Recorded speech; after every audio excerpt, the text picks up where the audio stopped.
पहाड़ों का शांत गांव और एक तन्हा लड़का। उत्तराखंड के ऊपर के पहाड़ों में एक छोटा सा गांव था, जौक खेत। गांव छोटा, पर हवा बड़ी। सब लोग एक दूसरे को जानते थे, पर एक लड़का था जो खुद को कभी समझ नहीं पाया। रियांश। रियांश 21 साल का है, पर उसका दिल अक्सर 60 साल पुरानी थकान सा लेकर चलता है। जिंदगी में ज्यादा कुछ मेजर नहीं हुआ था, लेकिन कुछ मिसिंग जरूर था। हर रात वह एक ही चीज फील करता था, कुछ बुलाता है मुझे। पर क्या? वह एक छोटी चाय की दुकान चलाता था गांव के एंट्री पे। दिन में लोगों की हंसी सुनाई देती, पर रात को पहाड़ों की हवा में एक अजीब सी सरगम चलती, जैसे कोई दूर से आवाज दे रहा हो। गांव के लोग रात में पहाड़ के ऊपर वाले पथ पे नहीं जाते। उनका मानना था ऊपर एक रूह रहती है। रेयांश मानता नहीं था, पर वो आवाज, वो उसे बुलाती थी। एक रात जब चांद बिल्कुल आधा था और हवा ठंडी, रेयांश चाय की दुकान पैक कर रहा था, तब उसने पहली बार सुना, हह, एक हल्का सा पर गहरा सा सांस लेने का साउंड। वह पलटा, कोई नहीं। फिर हवा में एक हल्का सा गुर्राना। वह स्थिर रहा। यह क्या था? लेकिन उसका जवाब हवा ने नहीं, अंदर के इंट्यूशन ने दिया। यह वही चीज है जो तुझे बुलाती थी।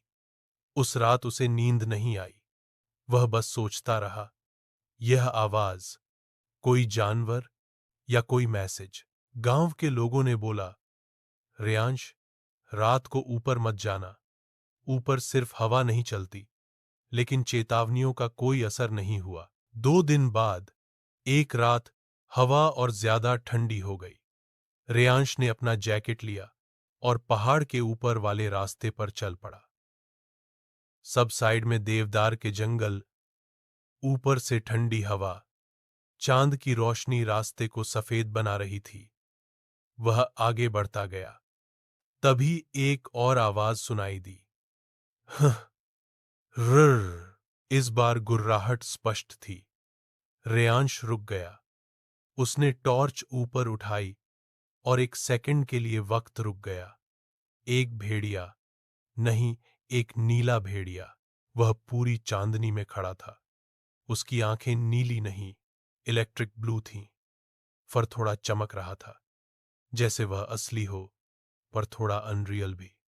पर सबसे अजीब बात, भेड़िए के शरीर में डर नहीं, एक शांत सी फेमिलियरिटी थी, जैसे वह पहली बार नहीं मिल रहे। रियांश ने टॉर्च नीचे कर दी। वह धीरे से बोला, तुम कौन हो? भेड़िया गुर्राता नहीं है। वह बस आंखें झपकाता है और धीरे से सिर झुका देता है, जैसे कह रहा हो, मैं तुम्हें पहचानता हूं। भेड़िया मुड़कर पहाड़ के घने हिस्से की तरफ चल दिया। रेयांश पहले भ्रमित, फिर उत्सुक। उसका दिल एक ही बात कह रहा था, उसका पीछा करो। वह चलता गया। भेड़िया रुकता, रेयांश रुकता। भेड़िया मुड़कर देखता, जैसे जांच करता, तू आ रहा है ना? रास्ता बहुत अजीब था, जैसे हर 10 कदम पर हवा का पैटर्न बदलता, कभी ठंडा, कभी बिल्कुल शांत। लगभग 20 मिनट बाद भेड़िया एक जगह रुक गया। वहां एक पत्थर था, बिल्कुल सपाट, और उसके आस पास कुछ सूखी पत्तियां, जैसे कोई बैठता हो वहां। भेड़िया रेयांश की तरफ देखता है और एक हल्की सी आह भरता है, जैसे कह रहा हो, बैठ जा। रेयांश बैठ गया। आंखों में अजीब सा शांत आ गया। उसने भेड़िए की आंखों में देखा, और एक सेकंड के लिए उसे लगा जैसे उसके दिमाग में एक इमेज आई। एक छोटा लड़का कोशिश करता हुआ पहाड़ पर चढ़ने की, और उसके पास एक भेड़िया। वह चौंक गया। ये इमेज क्या मेरे दिमाग की थी, या उसने दिखाई? भेड़िया धीरे से गुर्राता है, जिसमें एक अजीब गर्मी थी। अगली सुबह गांव के बुजुर्ग, दया काका, चाय पे आए। रेयांश ने कैजुअल पूछा, काका, ऊपर नीला भेड़िया सुना है क्या? दया काका का हाथ कब से हिल गया। नीला भेड़िया? वो कोई भेड़िया नहीं, वो एक निशानी है। रेयांश, किसकी निशानी? काका धीरे से बोले। उन लोगों की जो अपना रास्ता खो देते हैं, वह उन्हें वापस लाने आता है। रेयांश ने सोचा ये कोई गांव की अंधविश्वास होगी, पर काका कह रहे थे वह सबको नहीं दिखाई देता, सिर्फ उनको जिनके अंदर कोई टूट रहा हो। वह बात रेयांश को सीधा दिल में लगी, जैसे उन्होंने उसकी सारी भावनाएं पढ़ ली हों। उस रात रेयांश फिर उसी पथ पर गया, और भेड़िया वैसे ही कीट। प्रकाश नीला चमक के साथ वहां था। इस बार भेड़िया उसके पास आया और अपने हाथ से हल्के से छुआ। रेयांश जम गया, पर एक सेकंड में एक गर्माहट महसूस हुई, जैसे कोई पुरानी यादें अनलॉक हो रही हों। उसके दिमाग में तस्वीरें चमकने लगीं। एक छोटी बच्ची रोती हुई, एक औरत किसी को बुलाती हुई, एक दुर्घटना, एक छोटा बच्चा बर्फ में चिल्लाता हुआ, भाई। रेयांश गिर गया। सांस तेज हो गई। भेड़िया विलाप करता रहा, जैसे कह रहा हो, मैं हूं ना। रेयांश सदमे में, ये तस्वीर मेरे दिमाग में कहां से? भेड़िया उसकी आंखों में गहराई से देखता है और फिर धीरे से अपने दाहिने पंजे को जमीन पर थपथ पाता है। रेयांश को महसूस होता है यह भेड़िया मेरे अतीत से जुड़ा है। पर कैसे? अगली रात रेयांश ने मां से पूछा, मां, क्या मैं अकेला था? मां जम गई, आंखों में अजीब सा दर्द। तुम क्यों पूछ रहे हो बेटा? रेयांश, मुझे ऐसे इमेजेस आ रहे हैं जैसे मेरा कोई भाई या बहन थी। मां के आंसू आ गए। वह पहली बार बोलती हैं, तुम्हारा एक जुड़वां था, एक लड़का। पर वह 3 साल की उम्र में पहाड़ से गिरकर वह रुक गई। हम कभी नहीं ढूंढ पाए। रेयांश शौक में, उसकी दिल की धड़कन तेज। टी ट्विन मैटलैब, जो तस्वीरें आ रही थीं। मां रो पड़ी। मैंने तुम्हें बताया नहीं, क्योंकि तुम बचपन से ही संवेदनशील थे। रियांश लगभग गिर गया। उसका सिर घूमने लगा। मां ने एक पंक्ति बोली जिसमें सारी कहानी बंद थी।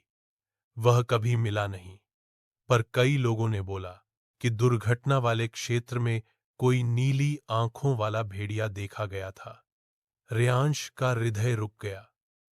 वह भागते हुए पहाड़ ऊपर गया। रात अंधेरी थी, हवा तेज। भेड़िया वहां था, जैसे वह रेयांश का इंतजार ही कर रहा हो। रेयांश की आंखों में आंसू। तुम मेरे जुड़वां से कनेक्टेड हो, या तुम ही? भेड़िया आगे आया।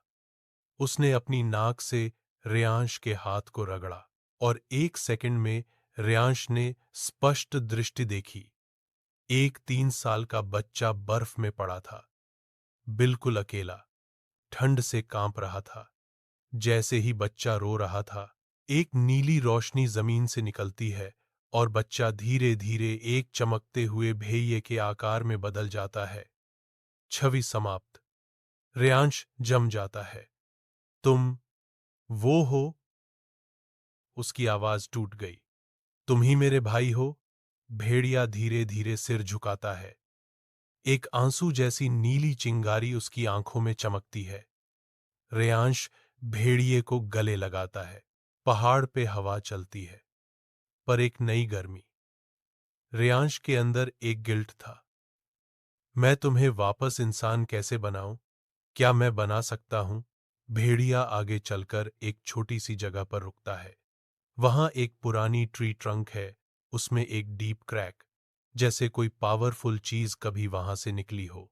भेड़िया उस क्रैक को अपनी पांव से टच करता है, और क्रैक में से एक वीक सी ब्लू लाइट निकलती है। रेयांश को समझ आ गया, भेड़िए के अंदर आधा इंसान, आधी रूह, आधी प्रकृति है। वह कभी पूरी तरह से इंसान नहीं बन सकता। रेयांश की आंखों में आंसू आ गए। तू इतना अकेला था, और मैं नीचे सामान्य जिंदगी जी रहा था। भेड़िया धीरे से विलाप करता है, जैसे कह रहा हो, तुम जीते रहो, बस कभी टूटना मत। मैं हूं। रेयांश उसे समझ जाता है। सुबह होती है। पहली बार भेड़िया रियांश को पहाड़ के ऊपर एक सनराइज दिखाता है। चांद की नीली रोशनी जा रही है और सूरज का सुनहरा प्रकाश आ रहा है। भेड़िया पीछे हटकर एक पत्थर पर खड़ा हो जाता है। रियांश, तू जा रहा है? भेड़िया उसकी तरफ देखकर झपकाता है, धीरे से, शांति से, जैसे कह रहा हो, मैं कभी गया ही नहीं। फिर वो धीरे धीरे पहाड़ के घने जंगल में घुलने लगता है, जैसे धुआं। रियांश भागकर चिल्लाता है, रुक भाई, रुक। पर भेड़िया लगभग घुल चुका था। आखिरी पल में एक कोमल हाउल गांव में घूमता है, जो सीधा रियांश के दिल में उतरता है। रर, ओ। रियांश रो पड़ता है, लेकिन स्माइल भी करता है। वह समझ चुका था, उसका भाई अब भी जिंदा है, रूह के रूप में, पहाड़ों का नीला भेड़िया बनकर। उसकी सुरक्षा, उसका प्रतिबिंब और उसका आधा दिल बनकर। The end.